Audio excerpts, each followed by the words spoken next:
चारित्र्याच्या संशयावरून व कौटुंबिक वादातून पतीने पत्नीवर चाकूने सपासप वार केल्याची भयंकर घटना घडली आहे। त्यानंतर या निर्दयी पतीने रक्ताच्या थारोळ्यात असलेल्या पत्नीला उचलून रस्त्यावर टाकले। हे सारं पाहून त्या महिलेला वाचवण्यासाठी शेजारी धावले, पण जर कोणी तिला वाचवायला समोर आले तर त्यालाही मारून टाकेन अशी धमकी या पतीने दिली। त्याचं हे राक्षसी रूप पाहून शेजारीही घाबरले, त्यामुळे बराच वेळ मदतीला कोणीही गेलं नाही। जेव्हा घटनास्थळी लोकांची मोठी गर्दी झाली तेव्हा काहींनी हिंमत करून तिला उपचारासाठी रुग्णालयात हलवले, मात्र तोपर्यंत उशीर झालेला होता। उपचारादरम्यान या महिलेचा अखेर मृत्यू झाला। ही थरारक घटना गोंडपिंपरी तालुक्यातील कुडेसावली येथे घडली। वंदना धनपाल रामटेके असे मृतक महिलेचे नाव आहे। पोलिसांनी आरोपी पती धनपाल माधव रामटेके याला अटक केली आहे। या मयत महिलेचे वय 60 वर्षांचं आणि त्यांचं नाव वंदना धनपाल रामटेके, तर ज्यांनी हत्या केली होती त्यांचं वय साधारण 67 ते 68च्या दरम्यान होतं। त्यांचं नाव धनपाल रामटेके। ही हत्या का केली होती हा प्रश्न कुडेसावली गावातील ग्रामस्थांना देखील पडला होता। पोलिसांनी मयत महिलेच्या कुटुंबियांकडून या हत्येची माहिती घेतली आणि पोलिसांनी पती धनपाल रामटेके याला अटक केली। ही हत्या होताना गावकऱ्यांनी देखील पाहिले होते, त्यामुळे ही घटना उघड झालेली होती। गावामध्ये राहणारे पती पत्नी आणि त्यांची 2 मुलं म्हणजे वंदना रामटेके आणि धनपाल रामटेके हे पती पत्नी, आणि मुलगा अमर आणि पवन अशा पद्धतींची मुलं, आणि आणखी देखील त्यांच्या परिवारात सदस्य असू शकतात। धनपाल रामटेके यांची मुलं आता मोठी झाली होती। थोरला मुलगा बाहेर कामाला आहे आणि दुसरा मुलगा पवन तो गावामध्ये त्यांच्याबरोबरच राहतो। गावामध्ये आई वडील आणि पवन हे राहत होते। सगळं काही सुरळीत चाललं होतं।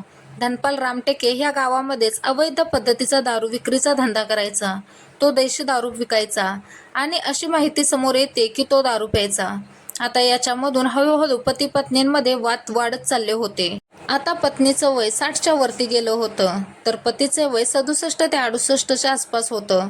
असं असताना सुद्धा पती पत्नीवरती संशय घेत होता आणि वेगवेगळ्या पद्धतीने तिला टॉर्चर करायचा, मारहाण करायचा, आणि अशा पद्धतीने हे सगळं अगदी उतार वयामध्ये घटना घडायला लागल्या होत्या। काही दिवसांपूर्वीच वंदना म्हणजेच पत्नी या आजारी पडलेल्या होत्या। त्यांना गंभीर आजार झालेला होता। त्यावेळेस त्यांच्या 2 मुलांनी त्यांची सेवा केली होती आणि त्यांच्यावर उपचार करून त्यांना या आजारातून बाहेर काढलं होतं। पण पत्नी आजारी असताना देखील पती त्यांच्यावर संशय घेतच होता, त्यांच्याशी वाद घालतच होता, त्यांना त्रास देतच होता, आणि पाठीमागच्या काही काळापासून पती आहे तो मोठ्या मुलाबरोबर दुर्गापूर येथे राहायला गेला होता। पण पोळ्याच्या निमित्ताने तो गावाकडे आला आणि तो गावातच राहायला लागला होता। 12 सप्टेंबर 2024 रोजी लहान मुलगा नेहमीप्रमाणे कामाला गेला होता आणि मोठा मुलगा बाहेरगावीच होता। सकाळी पती आणि पत्नीमध्ये वादाला सुरुवात झाली आणि दोघांमध्ये कडाक्याचं भांडण सुरू झालं, आणि वंदना ह्या भांडी घासत असताना पतीने घरामधला चाकू घेतला आणि तिच्यावर हल्ला केला। तिच्या पाठीमध्ये चाकू खुपसला। चाकू खुपसल्याबरोबर बायको घाबरली। तिने मागे वळून बघितलं, तोपर्यंत त्याने तिच्या पोटामध्ये चाकू खुपसला आणि तिच्यावर सपासप वार करायला सुरुवात केली।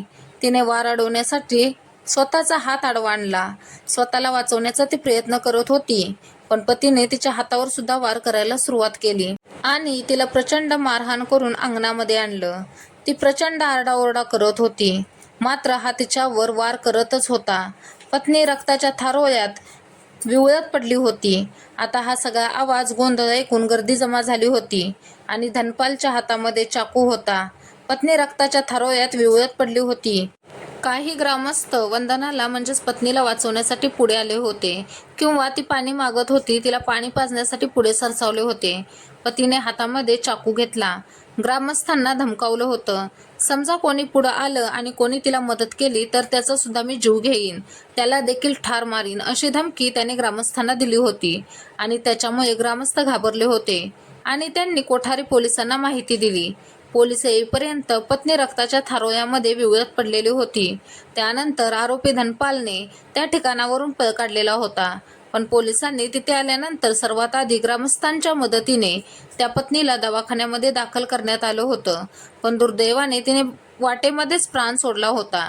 आता पोलीस पतीच्या मागावर होते आणि त्याला पोलिसांनी अटक केली। त्याच्यावर धनपाल याच्या मुलाने कोठारी पोलीस स्टेशनमध्ये तक्रार नोंदवली आहे। कोठारी पोलीस स्टेशनचे ठाणेदार योगेश खरसाण पुढील तपास करत आहेत।